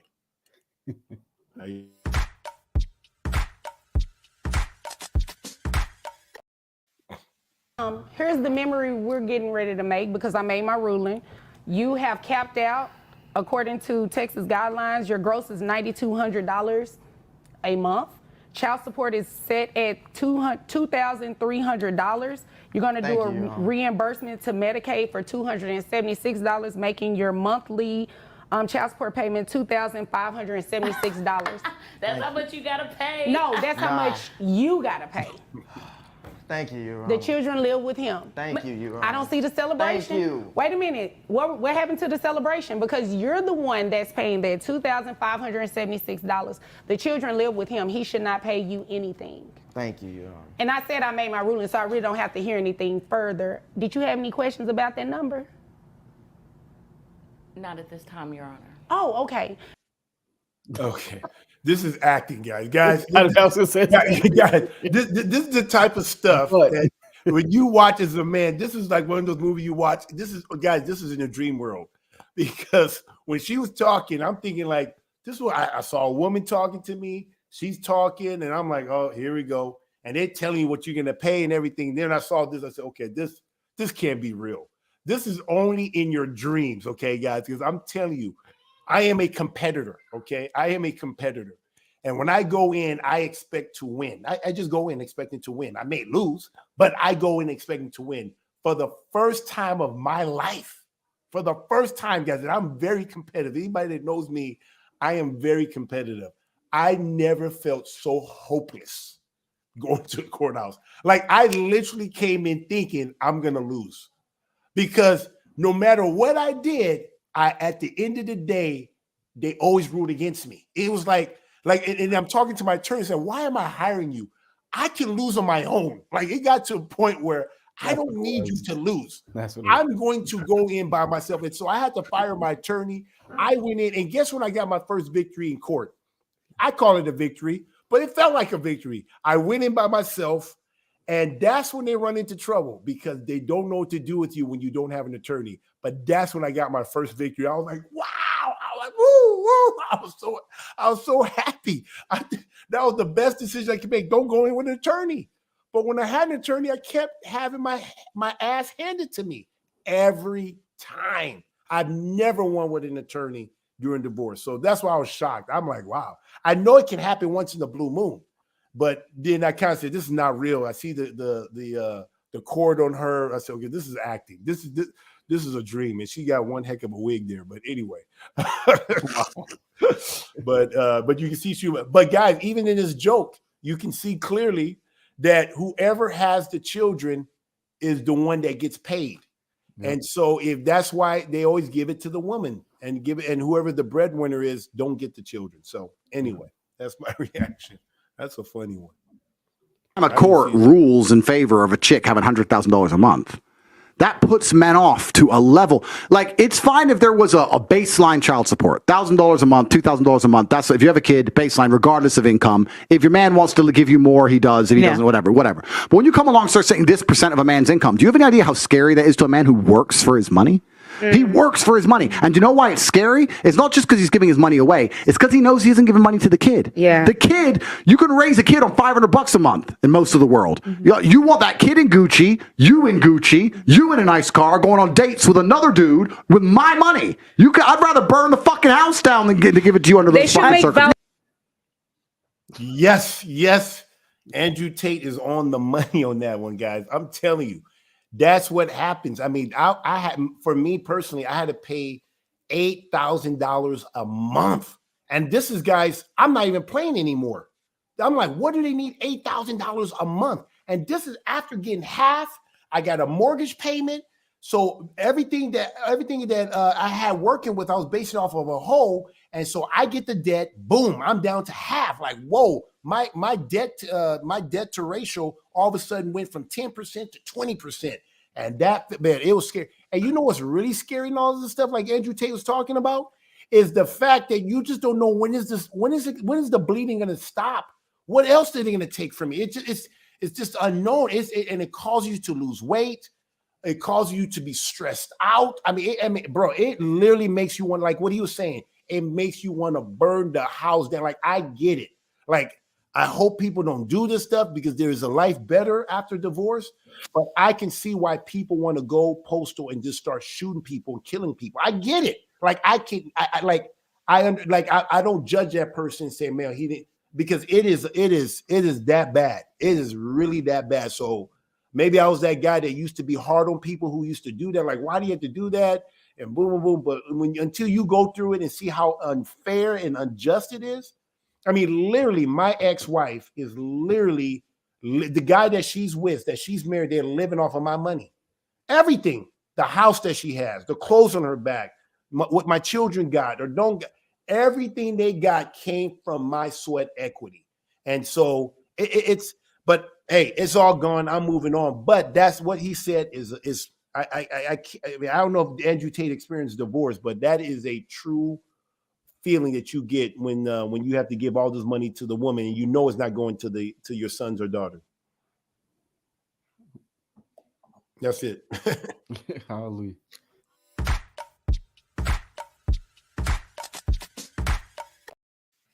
All right. So that's it. So guys, let's wrap this up here. I think we're going to be able to finish up here, but I just wanted to get through this information. And I hope if you guys have any questions at the end here, we will have time for that. So please post your question in the chat, and we will be able to get to it at the end here. Deacon will pull it up here, and I'll do my best to answer your question. So how do we get you in? How do they get you in? Like I said, I've been telling you throughout the whole show, they get you in through the marriage license and through the birth certificate. That is how they do that. When you get these two things, or one of the two, especially the birth certificate, you are literally giving up your rights. That's it, guys. This is how they get you. The constitutional does not mean nothing. Your rights is all gone. You have no rights once you get these things. You're pretty much locked in. You're done. Now, there's ways how to stay out of the system. Stop signing before reading the contract. Read the damn contract, people. Just stop signing things. We sign so much. And we don't, do you know that you don't have to sign everything? You can say, I need time to read this stuff. And there's other ways you can get around that. But guys, really, that's what gets a lot of people in trouble. We live in a society that's all contract law, the law of the sea. That is what's getting us in trouble. That's how they can put you in jail for stuff that, you know, even though you didn't kill anybody, you didn't cause a crime, but what you signed, you literally signed your life away. Just like when you get a marriage license or a birth certificate, you're literally agreeing to be adjudicated or according to Title 4D. That's what you agreed to. And so that's why they can do it. And that's why they don't feel bad, because you're the one that agreed to it. It doesn't matter if it's implied consent, explicit, obviously explicit consent is ideal because then you know what you're getting into. Implied consent. Now, after you watch this show, and if you decide to get a marriage license, then you explicitly consented to this bullshit. And that's on you. Whatever you get, you deserve. Now you deserve it because you knew after watching this show what not to do, and you did it anyway because you knew the risk, which is high. Insurance won't even give you insurance for this stuff because it's so high. And so if you do it, then that's on you. But a lot of people got into these contracts because it was implied or they didn't know through ignorance. So some of the ways to stay out, keep your marriage private. And I don't even like to use the word marriage. I know we have marriage here just to help you guys out, but keep your relationship with your woman or with your man in the private. How do you do that? Don't go register your marriage. Keep it private. You can have a private contract. You have the right, according to the Constitution, to have unlimited. I can have a slave relationship in this country if it's volunteer on a contract. You can do that. You can have slaves. It has to be volunteer. It can't be involuntary slavery. It has to be volunteer.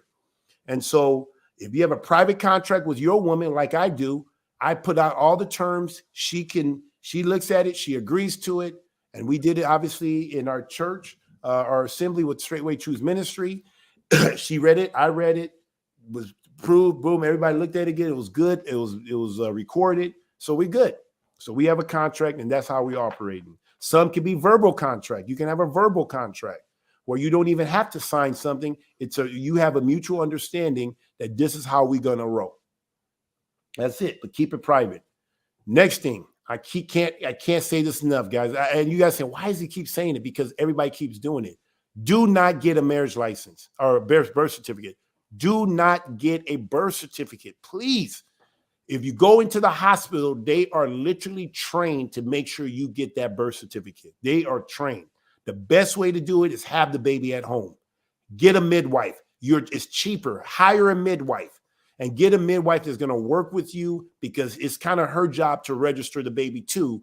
But make sure, and there's midwives out there that will work with you, respect your religious belief, and work with you. But once you see her do it the first time, you're going to say, that's it? Oh, I can do this. You're going to have the rest of your baby all by yourself. I literally delivered my last baby all by myself. And it was so beautiful. No complication, thank Yah.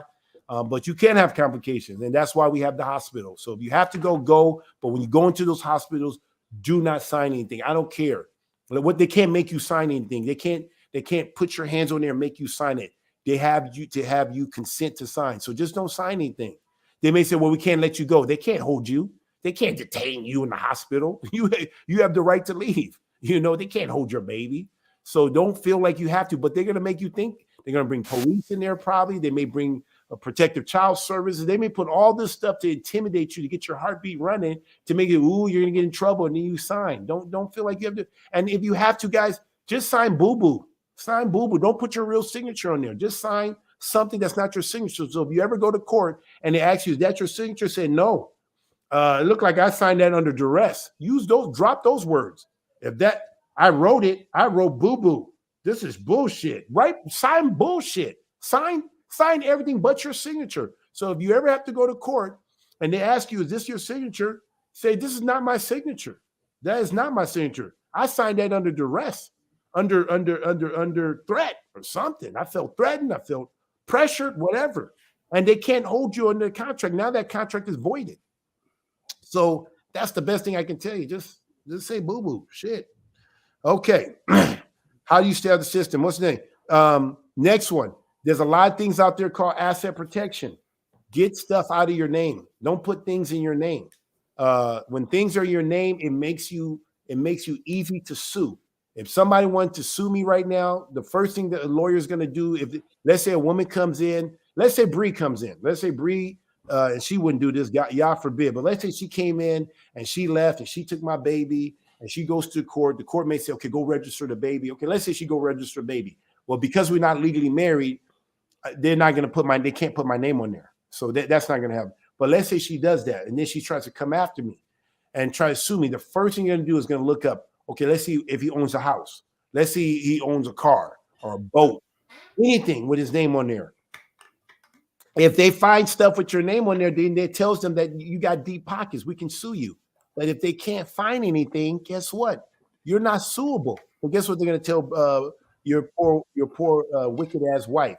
They're going to say, or put in an LLC or a trust. Yes. But guess what they're going to tell her? They're going to say, sorry, we're booked. But call this number. Maybe these are other attorneys that may have an opening for you. But right now, we can't take on anybody right now. They'll give them some bullshit line like that. And really, the reason why they give you a bullshit line like that is because they know that this is, you may be suable. You may, but your suability is so low, it's not worth their time chasing somebody that don't have money, because lawyers are in it for the money. They're not in it to help you out, period. So anyway, I think that's pretty much it. Do you have any questions? No, Elder. Did we want to go through some of the scriptures? Oh yeah, thank you. Guys.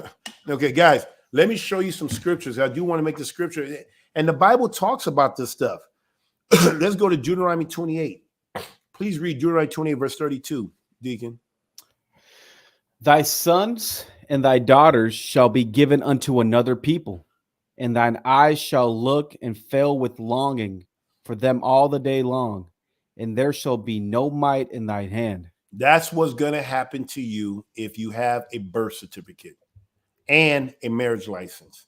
If you have that, that is exactly, and that is the curse that a lot of us are dealing with, especially people who are Israelites, natural born Israelites, even if you, regardless if you know you're an Israelite or not. And this is exactly something that I had to experience. It didn't matter how much money I have. This is what Kanye West is dealing with. He was a billionaire. Now I guess he's still a millionaire. I don't know what he is, but the point is, even with all the money and all the fame that Kanye West have or Ye West have, he had to deal with the same thing. He's looking at his children, and there's nothing he can do about it. All you can do is look, but you have no strength to do anything about it. And so that's the curse that we're under. And that's why it's so important for us, especially those who are his. We need to repent. We need to humble ourselves, repent, seek his face, turn from our wicked ways. Then he will heal our situation. Now I'm being restored. I got me a woman. I got me seeds. I got sons. And guess what? I'm not part of the state. I have come out of her. The word says, come out of her, my people, and do not partake in her sin. And so I've done that. And so now I'm able to, now in this second part of my life, I'm able to walk in the newness of life, in freedom. I don't have to worry about the legal system coming after me because they can't touch me. I'm part of a beautiful assembly. I'm on community. And I don't have anything for them to take anymore. That's one thing you do to get them off your back. Just give everything away. That's why Jesus says to save your life, you must lose your life. And to lose your life, you must save. You're going to say, if you lose your life, you save your life. And you save your life, you lose your life. But so many people want to hold on to stuff. So many people want to have their name on stuff. And that's the very thing that's going to kill you. It's like the monkey that has his hands in a jar. He wants freedom, but he also wants the stuff in there. Well, you got to let go so you can be free. And that's what I had to do. I had to give it all so that I can be free. And now my life is better than it was when I was playing in NFL, when I was married for 16 years to a wicked ass woman and had children. My life is better. I'm supposed to be a bum on the street begging for money. And then when the wicked ass woman feels like, okay, I think he's suffered enough. Now let me restore him to his children because I have the power. See, that's not going to happen. If my seeds ever come back and see me, they're going to see me in my glory. They're going to see me in greatness, not at the bottom begging for anything. I don't have to beg for anything. I don't have to need for anything because I got the Most High Yah providing for me. And because I'm on his system and doing things according to his ways, Yah has blessed me now. I have brothers. I have sisters. I have lands. We have lands that we can go get now. I have children. I'm going to have a lot of them. I'm going to have a lot. And the fact that we have polygyny, woo-wee, man, I'm going to blow the roof top off.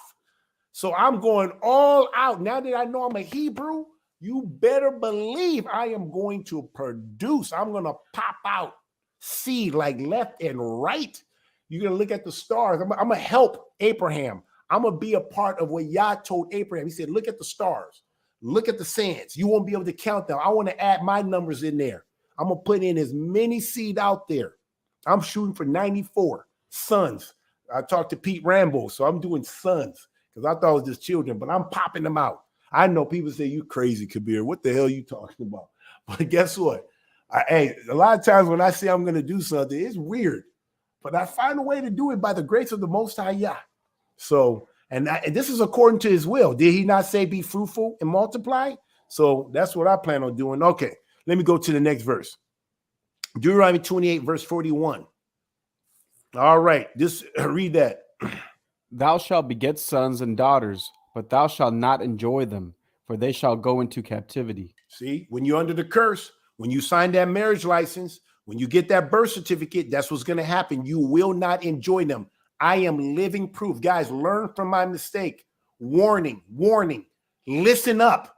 I am not enjoying my son, my 7 sons, and my 1 daughter. I'm not enjoying them. Why? Because I signed the marriage license. I registered my babies through the birth certificate. And because I did that, I'm not enjoying them and probably never will enjoy them. It's over. It's done. But guess what? I got new sons. And guess what? I get to enjoy them. And it's ensured that I can enjoy them by the grace. Only thing that ensures is the grace of Yah. Gives me long life. I'm honoring my father. He says, honor your father and you'll live long in the land that he's giving you. So as long as I'm doing this and doing the things he's telling me to do and being obedient, I'm going to get to enjoy my sons that are free. I have sons that are in the system. They're slaves. And then I got sons who are free. And I'm going to enjoy my sons who are free. So hallelujah.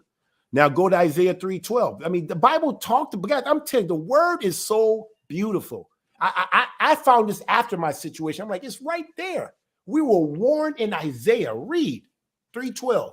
As for my people, children are their oppressors, and women rule over them. You see that children are the oppressor. How? My children are not oppressing me, but my children are being used to oppress me, to extort money from me. That's how. And who's ruling over them? Their mother. It's right there. Read. O my people, they which lead thee cause thee to err, and destroy the way of thy paths. Do you guys see this? See, this is exactly my seeds, my son, my 7 sons, my 1 daughter was being used to oppress me. Literally being, you guys, I cannot make this up. I didn't do anything wrong. Here's where I went wrong. I love Yeshua HaMashiach, Jesus the Christ. That's where I went wrong with that woman. I wanted to obey him. I wanted to love. Jesus says in John 14:15, if you love me, you will keep my commandment. I wanted to keep the Sabbath day holy according to the Torah, according to the Bible. And because I did that, and says, until you stop keeping the Sabbath day holy, you will not enjoy your sons and your daughter. And until you stop associating with Straightway Truth Ministry until you stop listening to Pastor Dow, you will not enjoy your children. I will take your children away from you. I'm going to take away all your money. I am going to oppress you through the children. And yes, I am going to rule over them. That's what's happening. See, she was trying to get me to err. But that's why you have to choose this day whom you're going to serve. Are you going to serve Yah, or are you going to serve man? You can't serve 2 masters. And so I decided, Jesus says to be my disciples, you have to hate your mother, your father, your brother, your sister, your wife, your children. Yes, even your own life. He knows it doesn't say hate your husband. So this is to men. You got to be able to hate Yah. I mean, hate all these people and love Yah. You can't do both. So I came down to a situation. I had to choose. Am I going to choose my wife or Yah? I chose Yah. Okay, forget the woman. Maybe it's easy to drop the woman because she's so wicked. How about the children? Man, the children are so young. They're so innocent. Oh, they don't know anything. Protect them, fight for them. You got your attorney, fight for them. All this, you got your emotion. You're desperate. You want to do all this stuff. But then you got to ask yourself, are you going to love me or hate your children? Or are you going to love your children and hate me? And I chose Yah. And how did I choose Yah? By keeping his commandments. Go to your son's football game. Go to your son and show him that you love him. They literally said, bro, I'm not making this thing up. This is not something came in. I'm trying to make this spiritual or whatever. They literally said, show your children you love them by going to see them play football. They're playing football to honor you. I said, no, they honor me with their lips, but their hearts are far from me. If they truly want to honor me, they will follow the Father as I'm following him.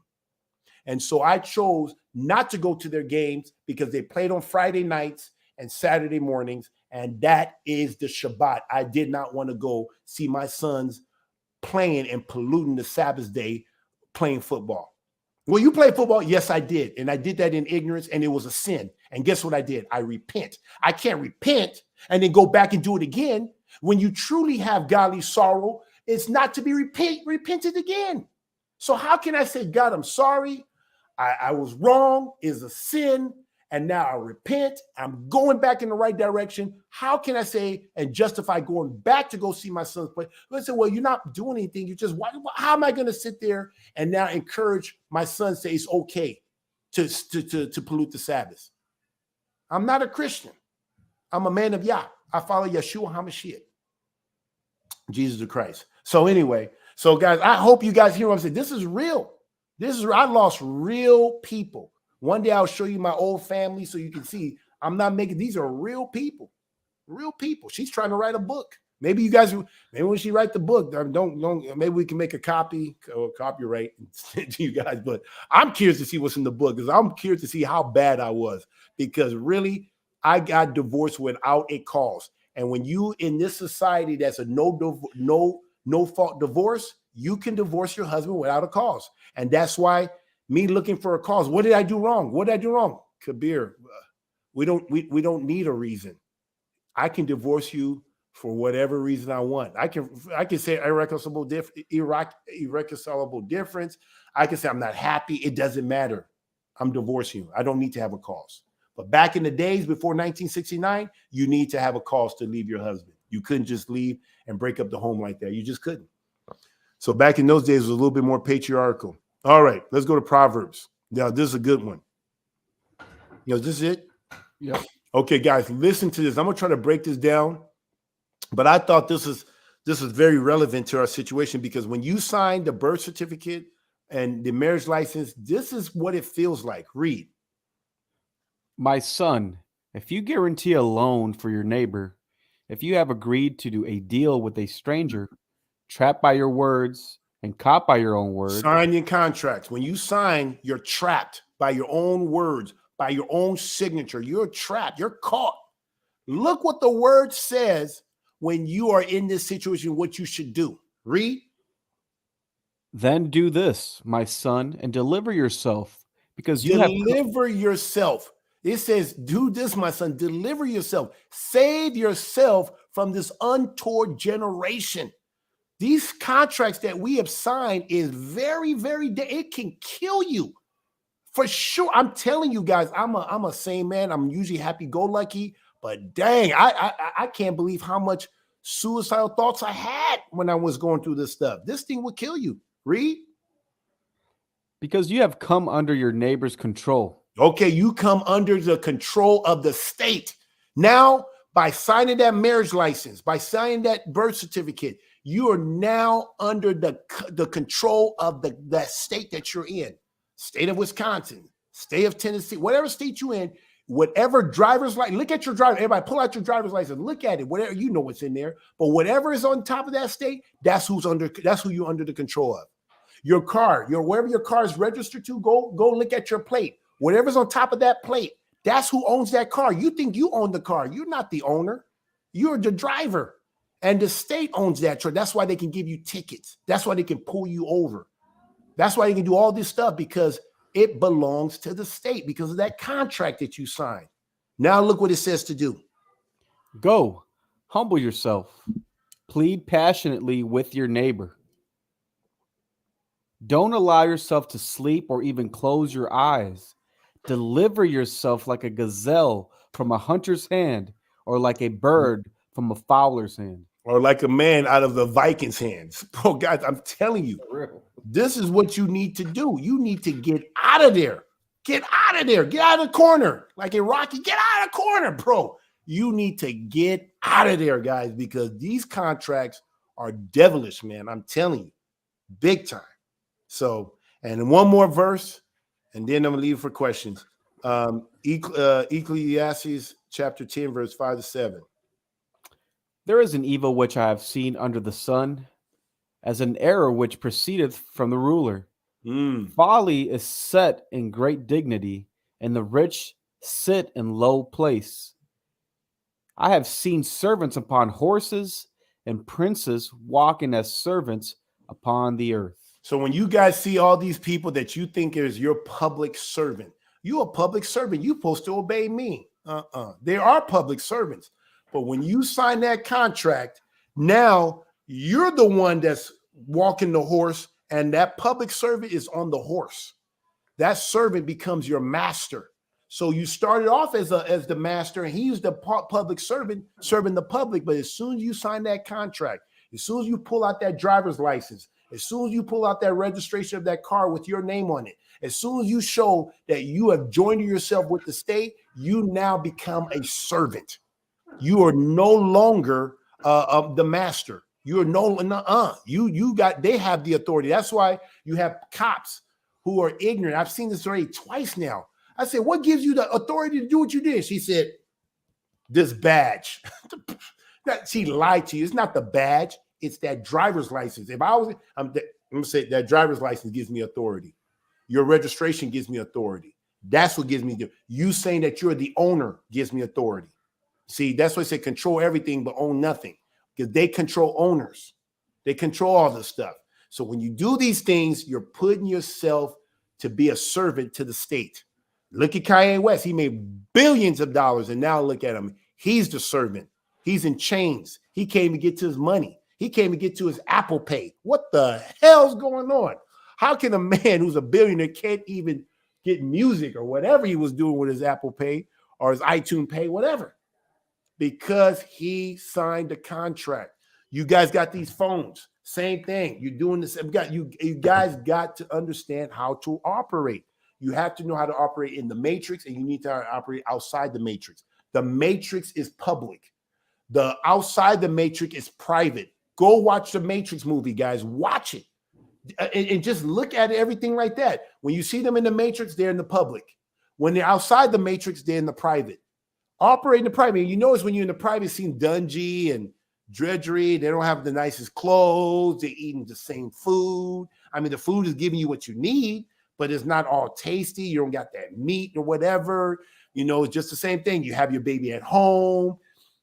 You don't have all these people that look like they know what they're doing, but then we go to the doctor, they look like they know what they're doing, even though they don't know what they're doing. They're just there to take your money. So it's the same thing, guys. You got to be wise. So, guys, I hope this helped. I mean, what I try to do when I bring this to you guys, and this is more informational, it's a little bit different, but it still has to do with relationship. But I try to really dumb it down, and I hope I did a good job to somewhat keep it simple. But this is what you're signing up for when you get the marriage license. This is what you're signing up for when you get the birth certificate. It's very bad, and you're agreeing to it. And so that's why if you go to court and you feel like you have no rights, you are absolutely right. You have no rights. And so if you can get out of it, if you can get out of it, talk to your woman, say, let's get out of this stuff. I want to be under the church. I don't want to be under this beast system. If she's a good woman, she's going to help you out to get out of the situation. There's ways to even get your children out. I haven't figured that out, so I can't give you answers to that. But you can get out of the marriage. But still, that birth certificate, they still have control over your baby on that one. So there's still ways. I mean, if you and your woman is good, everything is good. That's why Satan attacks the woman. That's why he attacks the woman, because if you can get to the woman, you can get to the man. How did the Philistines get to Samson? They couldn't go after Samson by himself. They had to use Delilah. How did Satan get to Adam? It couldn't go straight to Adam. He had to go through Eve. So the system has used the same thing that Satan has been doing for a long, long, long time. He goes through the women, because no one is ever destroyed from outside. They're destroyed from within. And usually you can get to the inside through a weak vessel. And it's usually the woman. It's usually the woman. That's why women, if you truly love Yah, you truly love the Messiah, and you want to do right, honor your husband. You treat him like Messiah. He's not Messiah, but you need to treat him and reverence him and worship him like you would. That's the only way so when Yah can say, hey, whatever you did to the least of these, you did for me. Woman, whatever you did to your husband, you did it to me. That's what he's going to say. So you can't say I'm honoring my husband. I'm gonna honor Jesus by just whatever, by doing whatever you do, but then disrespect your husband. If you disrespect your husband, you're disrespecting the Messiah, straight up. So anyway, that's all I have for you guys. Hallelujah, Elder. We got a few comments on the chat. We'll pull them up right now. Got one from Jordan Fauntleroy. If I would have known this years ago, I would have never signed a birth certificate. Hallelujah. Jordan, I'm with you. Yeah. Alpha Haas, the state does not care about the child because they take part of it as well. And when she said they don't care about the child, they don't care about your son. They don't care about your daughter, but they do care about the child called the state of. It's a legal term. Legal term. Child is a legal term. Yeah. Derek, I'm going through this right now. It's been going on for over a year now. Yeah. I'm sorry, my brother. Just do your best to get out of it. Get out of it quickly. Settle with your adversaries quickly. Don't fight it. Fighting is how they make money. Just settle quickly. Find out, what do I need to do to be going. If it means giving up your rights to your children, to giving up parental rights or whatever, do whatever it takes to get out of that. Let her have it, because pretty much your seeds are going to be unclean. The Bible says in 1 Corinthians 7, if the parents don't stay together, that child will be unclean. So just move on, guys. Men, let me tell you something. Listen, men, listen. You have the ability to have babies. You don't need that one woman. You have the ability to get a woman who will be submitted to you, who will love you. You can have seed with that woman. You can have seed with 2 women, 3 women. You don't need one woman. You just need women who are going to cooperate with you and your program. They need to get on your program. Not her, you get on her program. She needs to get on your program. I am a living example.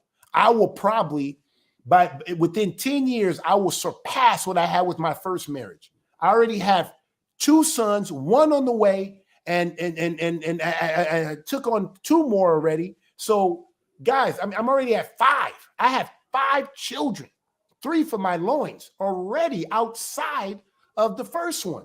So you don't need a woman. You're the prize. You're the vine. So don't feel like you need to lose your whole life for a few children. It sucks, but look at it like a farmer. You're going to lose some seed. You're going to plant some seeds here. You're going to plant some seed in this ground. You're going to plant on this ground. Some is going to make it. Some won't make it. But no one ever cry and do a funeral for the seeds that you didn't make. You're happy about the ones that did become fruitful. And so focus on that. And maybe the ones that didn't make it initially may rise up and come back from the dead, like the prodigal son. And let them see you in your glory. Don't let them see you in your lowest point. Let them see you overcoming. Be an overcomer. Greater is he that is in us than he that is in the world. We're overcomers. Overcome. You're men. Just stand up and just continue to do what Yah's called to be fruitful, and you multiply and be successful, and your children will see that you were right and she was wrong. That's why he says he's going to turn the hearts of the children back to the father and the father back to the children. He's not going to turn it back to the mother. No. That's why, because the children belongs to the father, straight up. That's why a woman says, hey, I want to have your baby. She never said, I want to have my baby. She said, I want to have your baby. And you're looking for a woman to give you. I say, I see a woman who can have my baby. My baby. See, we can say that, but they can't say that because it belongs to the man. So America is backwards, guys. In other countries, it doesn't work like that. I know in Africa, I know Deacon was saying in their country, the children belongs to the father. Even the court system know that. But in America, it's backwards. All right, let me calm down. Sorry, Derek, you got me going. But, man, I encourage you, man, stay strong. Do what you need to do. Get the hell out of your situation. If you have an attorney, ask him, what do I need to do to be gone? I'm willing to give up everything. They can have the babies. I just want out. Find a way out. Get the hell out of there and start back over. If you're below the age of 30, if you're below 40, you're good. I was 40 when I got divorced, and I'm starting back over. So even in your 40s, you still can do it. If you still got your nuts, you're good. Now, if you got that little thing, you may have to get a reverse, but I hope you didn't do that. Anyway, all right, keep going. Got Alpha Haas. They make more money when the family is broken up because now the child stands a chance of being incarcerated, which generates more money. That's the trifecta, man. They love that. Families broken up, children get in trouble. They make money off of that. You're right. This guy's right. Alpha Hose is right. Oh, I think I pronounced it right. I think it's Alpha Haas. Haas. Yeah, That's the host. We got Dope Law. Says, how do you go without paying taxes or buying a car not in your name? That's a good question, Dope. That's a very good question. There's a way, but I'm not going to explain it here today. But there is a way. I mean, buying a car not in your name. I know this much. I know this much. If you do what Jesus says, the answer is in the Bible. He says to save your life is to lose your life. And to lose your life is to save your life. If you're willing to lose your life, you can save your life and you don't have to pay taxes. But if you're trying to save your life, you're going to lose your life and you will pay taxes. That is true. I can tell you that right now. You don't have to pay tax, especially in the country. But I'm not going to explain it here. But there's a way. Just for another time. Yeah. As far as the car buying, you can always buy. Buy the car in your LLC. Buy it in an LLC. Put it in. Just don't put it in your name. Make it a company's car, a business car. You got Brother Adaya. Without a birth certificate, how do one get a job or driver's license? Just asking. That's a good question. You know something? Create businesses that your sons and your daughters can be a part of, and they can work in your company. They don't have to have a driver's license to work for you. So create businesses. If you create LLCs and things of that nature, people pay the LLC and let them work for you. Or if you know other people that have businesses, they'll hire your seed. You know, so that's what we're doing. We create businesses, and in those businesses, they can work, and you don't have to worry about all these jobs, and you don't need a driver's license to travel. Now, if you're driving as a truck driver, you are going to need a driver's license. So my sons and daughters will not be driving for hire. They're not going to get into that line of work. But you do need a driver's license to drive a truck, Uber, taxi drive, limo driver, bus driver, you do need a driver's license. But if you're just traveling to go to the store to go get milk or go to the neighbor's house, you don't need a driver's license. You just need to be able to operate a private property from point A to point B. Brother Daniel says, how do we get out? Also, what can I do about child support and a passport? I can help you with the passport. If you get in contact with me, I can show you how you get a passport that will kind of give you the freedoms that you're looking for. What do you do about child support, brother? Well, if you're already in it, if you're in it, find a way to get out. Just find a way to get out legally. Talk to your attorney or whoever you're doing. Just find out if it means giving up your children, give them up.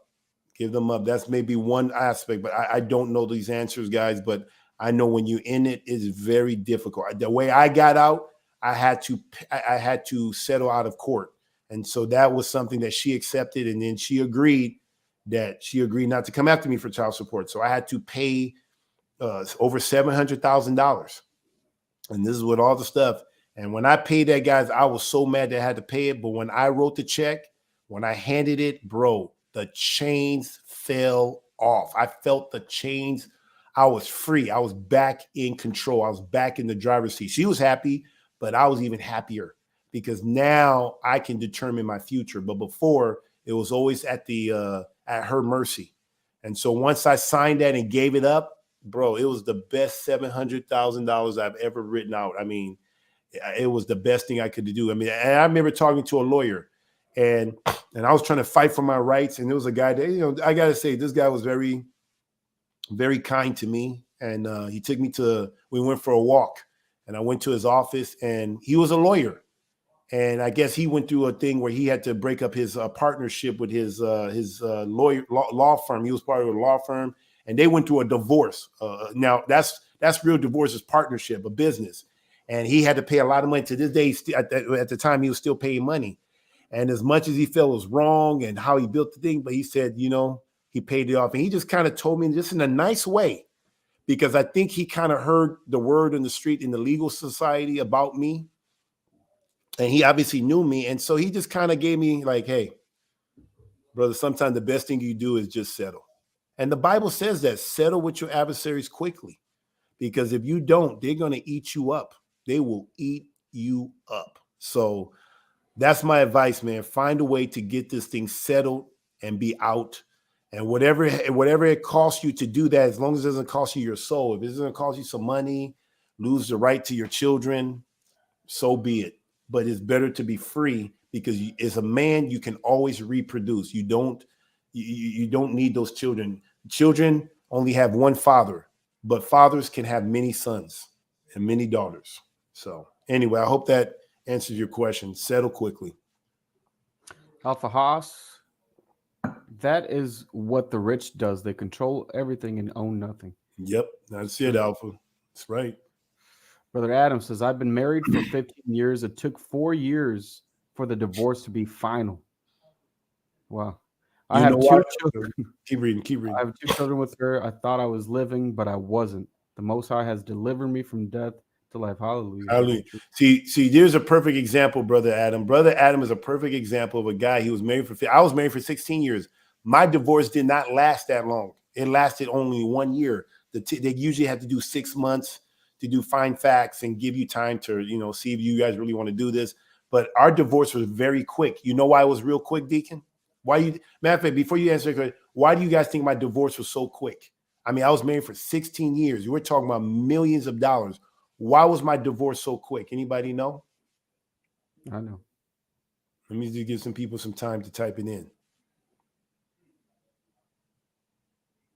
Anybody gonna type it in? Okay. Deacon, tell me. Huh? Maybe they don't have an answer. Okay. Tell me why you think mine was over. So I think it's because you didn't necessarily fit the mold like most people would do to fight, quote unquote, fight for your children, meaning going through their legalities and their loopholes in order to try to win your children back or whatever have you. And there you have it. And so I did not fight. So my divorce did not last that long because I saw it. I could kind of see the more I fight, the more money these guys will keep making. Yeah. So I just said, you know something, I concede. And to be honest with you guys, what motivated me not to fight was I genuinely, and if you guys really, I know I come off tough and seem like I have no heart here sometimes, but genuinely, I really believe that maybe if I just got the lawyers out of it, I just wanted the lawyers out of it, that maybe my wife at the time, or my ex-wife, will come to her senses, remember what the Bible says, and repent and be reconciled back to me. And that's what I was banking on. I was banking on that she would say, you know something, that's a good man. He was always good to me. I've had time to look at what he's been into. I didn't understand at first. I was scared, but I can see that he was right. Let me repent. Let me be reconciled back to him, because according to 1 Corinthians 7, it says, don't depart from your husband. But if you do depart, remain unmarried or be reconciled back to your husband. So I played the 1 Corinthians 7 card. And so that's what I was banking on. But she showed herself that she was not going to be reconciled.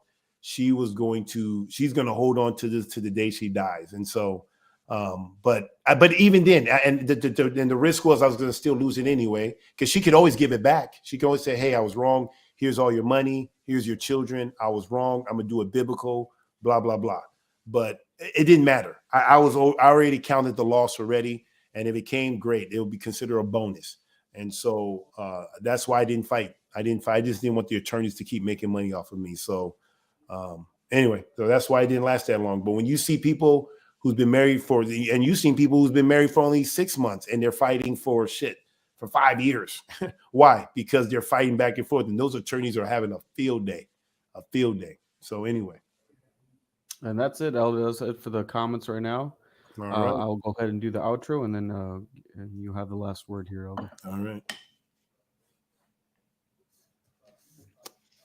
So make sure you like and comment and subscribe, Saints, if you haven't already. Remember to visit straightway.com for resources and newsletters. If you're interested in fellowship with Straightway, you can call the dining hall and ask for Elder Becker. The number to call is 615-688-3025. Again, if you want a fellowship with Straightway, get in contact with a nearby assembly, be sure to call the dining hall and ask for Elder Becker. The number to call is 615-688-3025. You can also visit straightway.com for more contact information. Elder Kabir, last closing words. Well, guys, hey, I hope this was really edifying to you guys. And for you guys that seen this, I don't know how much views came up on the last video, last week's live stream. Please go back and check. There's a lot of good information. Slow it down, watch it, share it, guys. Share this information with a lot of young men before they get married, or if you know people are about to get married, share this, guys. They need to hear this stuff. And if you're in it, I hope you guys can get out of it. Don't fight it. Just get out of it. Find a way out. Save yourself, because it's not good. It's just not good. You're not going to get anything. If you want to give yourself a fighting chance, use that time to rebuild your family, to rebuild your house. And when I say that, meaning your new family, meaning outside of the first one. So I hope this was edifying. And guys, this is all about just it's about relationship. It's really about the love of Yah and the love of your neighbors.